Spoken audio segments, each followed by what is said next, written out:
አንቺን ከመሰለኝ ሰይጣን ጋር መኖር በራሱ ለልጆቼ ብዬ ነው። ጭራሽ ነው ሰይጣን አልሆንም። የታገስኩሽ ለልጅ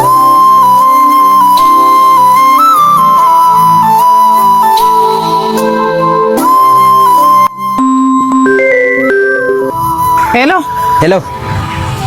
አቤት። አስቤዛውን ይዘሽ እየመጣሽ ነው?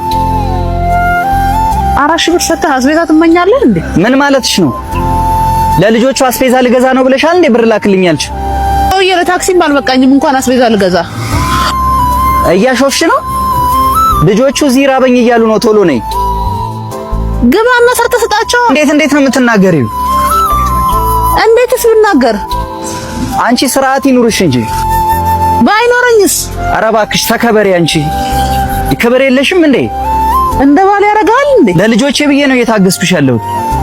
ምን? አንተም ባልሆነህ እኔን እንደዚህ ለመናገር በቃ ጭራሽ ጆሮዬ ላይ ስልክ።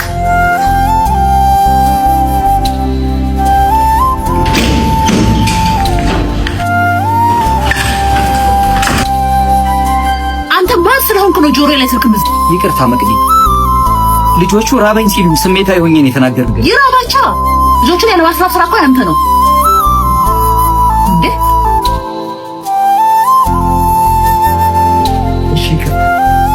የልብህን እየተናገርክ ይቅርታ አትበለኝ። መጀመሪያ የልጆችህን መሰረታዊ ነገር ሳታሟላ ይሄ ሁሉ ልጅ መፈልፈል አልነበረብህም። በቃሽ። ከዚህ በኋላ በልጆቼ ምክንያት እንዳትናገሪ። ግልሽ ከኔ ጋር ነው። እኔን ተናገሪ። በፍጹም ከዚህ በኋላ እንዳትናገሪ። አንቺን ከመሰለኝ ሰይጣን ጋር መኖር በራሱ ለልጆቼ ብዬ ነው። ጭራሽ ነው ሰይጣን አልሆንም። የታገስኩሽ ለልጆቼ ብዬ ነው። ልጆቼ አትበል። በልጆች ቆዳ ተቀበረ የለም። እሺ ከዚህ በኋላ የፈለግሽውን መሆን ትችያለሽ። እስከ ዛሬም ድረስ ልጆቼ ያለ እናት አንድ ቀን ማደር የለባቸውም ብዬ ነበር የታገስኩሽ። ከዚህ በኋላ ሁሉም ነገር ይሁንልሽ። እኔ ለልጆቼ አላንስምሽ። ያው ቁሳቁስሽ ይስፋሽ፣ ክፉ አይንካሽ። ምንም ቢሆን ምንም የልጆቼ እናት ነሽ።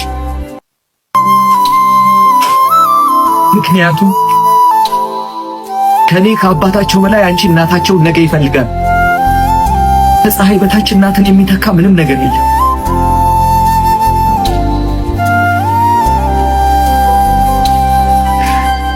አዝናለሁ መቅዲ። ከዚህ በኋላ የልጆቼን አላውቅም። እኔ ግን ዓይንሽን ማየት አልፈልግም።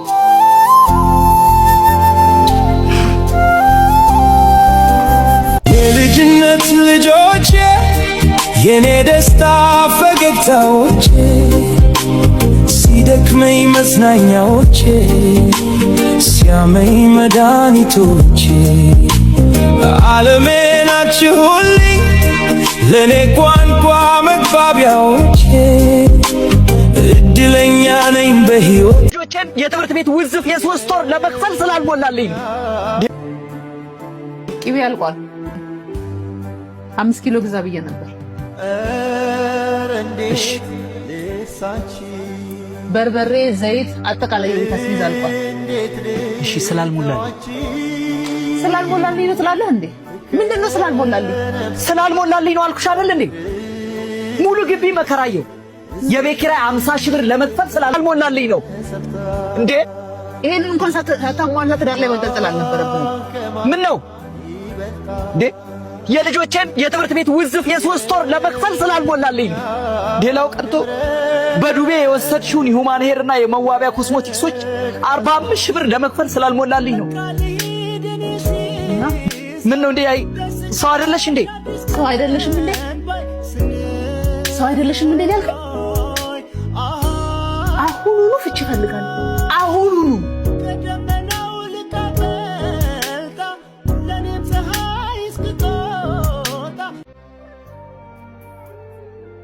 ሰላም፣ እንዴት ነሽ?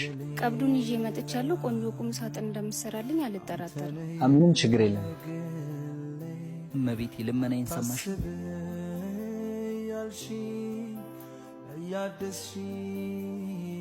ጨረስክልኝ እንዴ? ያንቺን ጨርሼዋለሁ። ይኸው ገብተሽ ማየት ትችያለሽ። ፊኒሺንግ ነው የቀረው። በዚህ ሳምንት አስረክብሻለሁ። ምን ማለት ነው?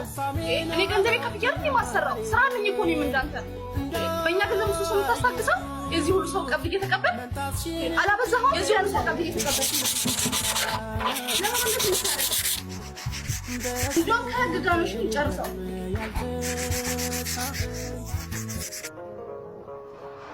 ሄሎ ሄሎ፣ ጤና ይስጥልኝ። ጤና ይስጥልኝ። ከትምህርት ቤት ነበር የምደውለው። የ3 ወር የወር ክፍያ ስላልተከፈለ ማክሰኞ ፈተና ላይ መቀመጥ አይችሉም። እሺ እሺ እሺ። ለምን እንደሆነ አላውቅም። አንድ ችግር ሲገጥመኝ ችግሮቹ ተደራርበው ትንፋሽ ያሰጡኛል። ከጎን ያሉ የምላቸው መልካም ሰዎች ሁሉ ይከፉብኛል። የመከራዬ ቀን የሚያልፍ አይመስለኝ፣ ግን ይመሻል፣ ይነጋል። ነገ ሌላ ቀን ነው።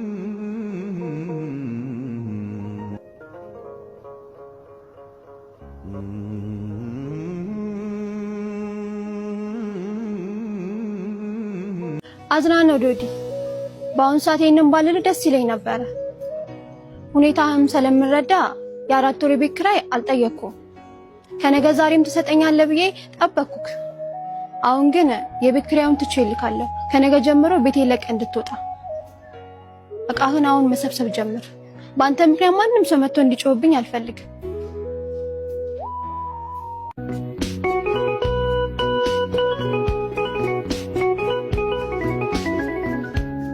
በነገራችን ላይ ባሎች ለጭባጭቤ መጫወት የሚያዝናናኝ ነገር እንደሌለ ታውቂያለሽ። እኔ ደግሞ እንደ ባሎች የሚያሳዝነኝ በተለይ ያንተ ባል። ኧረ እባክሽ ምን ያሳዝን? ከአንቺ 4 ልጆች መውለዱ ነው። ኧረ እባክሽ በጣም ነው ያዘንሽው። ቢል አስተናጋጅ ቢል አምጣልኝ።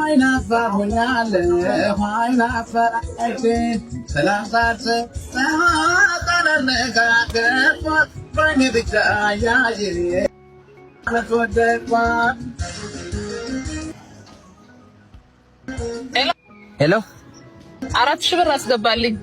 ለልጆች አስቤዛ እየገዛው ነው። እሺ ቶሎ እሺ እሺ። ልጆችን ግን ትወዳቸዋለሽ? እኔ እናቱ ላይፍ ማሳለፍ ነው የምፈልገው። ልጆች ምናምን ኮተት አልፈልግም። ታዲያ ለምን ነው ለብቻቸው? አይገርምሽም? ወራሽ መስሎኝ ሀብታም ቤት ሳገኘው ልጃቸው ነበር የመሰለኝ። ለካ እንጀሬ በካርቶን ተጠቅልሎ መንገድ ዳር ተጥሎ ነው ያገኙት። ስለባለ ሀብቱ ወስደው አሳደጉት። ድንገት እሳቸው ሲሞቱ ወንድሞቹ ወራሽ አይደለህም ብለው በዜሮ አስወጡት። ወይ ሲያሳዝን! ምን ያሳዝናል? ይሄ ወር ዘራሽ። በእናትሽ ተነሽ እንሂድ።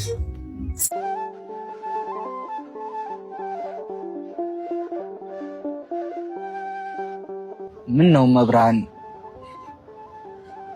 የልቤን አንቺ ታውቂያለሽ። በቃ ራሴን ላጠፋ ሞክርና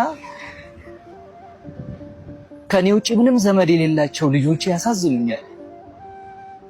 ጥልዬ ኔ አንበሳ፣ እንዴት ናችሁ? ደህና። እማዬስ? እንጃ ጠዋት ነው ወጣችሁ። ምግብስ አልሰራችላችሁ?